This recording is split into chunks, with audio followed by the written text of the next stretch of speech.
Hello, my name is Ash, a counselor in training. This is my Relatable study podcast for individuals who need help studying for their NCE, CPCE, and other related counseling exams.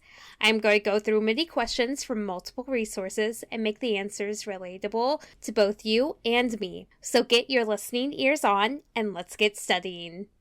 A parent stops the counselor and asks, "Could you tell me what is wrong with the client across the hall from my son? He seems so agitated." Which of the following responses complies with the Health Insurance Portability and Accountability Act, HIPAA? A. The law doesn't allow me to give out any information about the clients in order to protect their privacy and safety. B. His mother is in the lounge. You can go ask her. D. He has bipolar disorder, like your son. The answer is A. The law doesn't allow me to give out any information about clients in order to protect their privacy and safety. It took me a long while to understand HIPAA, but as I keep learning and keep in contact with clients and their guardians, I'm understanding more and more about HIPAA and its laws in order to protect and keep their safety when regarding any information about them. It would be similar to going home and debriefing with your partner or loved ones, even family, about your caseload. You cannot state any information about your clients and what they are going through. It would be best to go to your supervisor or your own therapy to help you debrief and work through these issues. But you cannot tell others about any information about other clients that is not either themselves or a minor that they are a parent or guardian of. A counselor decides to create a genogram with a client who has been experiencing interpersonal difficulties. What is the purpose of using a genogram? A. To explore the client's educational and career history. B. To assess the client's cognitive abilities and thought processes. C. To map out the client's family relationships across generations. D. To determine the client's level of physical health.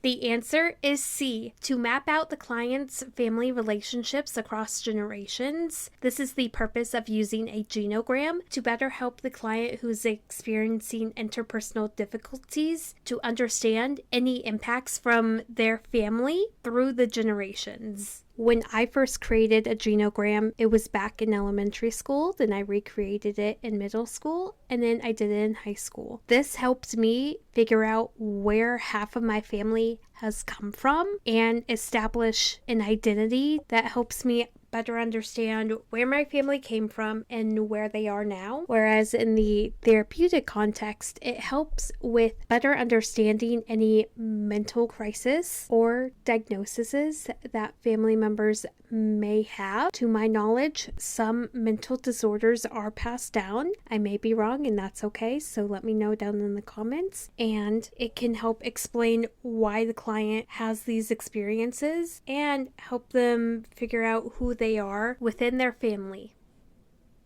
A career counselor is interested in keeping up with trends in the job market so that they can better assist their clients. One of the ways they can keep up with trends in the job market is to consult the A. OOH, B. DOT, C. Wall Street Journal, D. SOC. The answer is A. OOH. One of the best ways to keep up with the trends in the job market is to consult the OOH. Whenever I read this, I always think of, ooh, a job, ooh, a job, ooh, a job. Using little memory tricks like this always helps me when trying to remember things. So keeping up with the OOH will help a career counselor with individuals who are looking to switch careers, find a job, become employed, so on and so forth. The OOH helps with that. And remember, ooh, a job.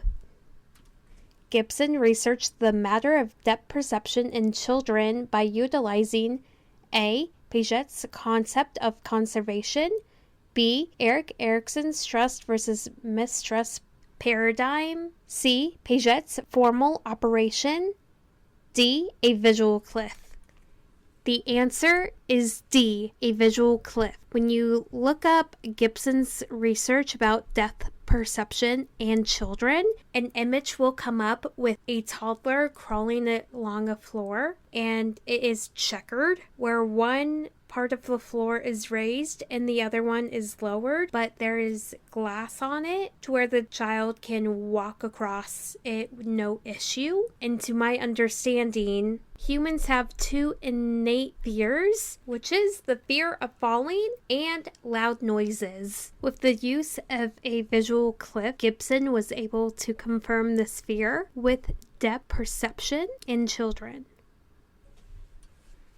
A counselor has a written book and accompanying workbook on managing panic. The counselor requires each of her clients who is being seen for a panic disorder to purchase these materials. This is A, ethical, since these are treatment materials. B, not unethical, but unacceptable. C, financially feasible for the clients. D, unethical.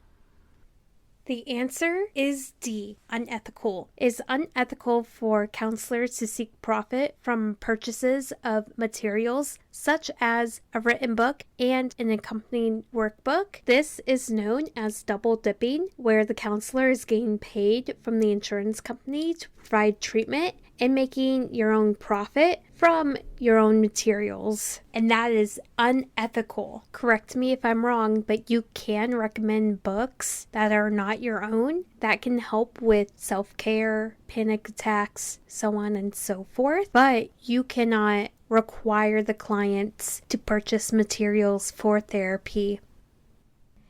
And that is all 5 questions. Thank you for listening. Keep calm and study on.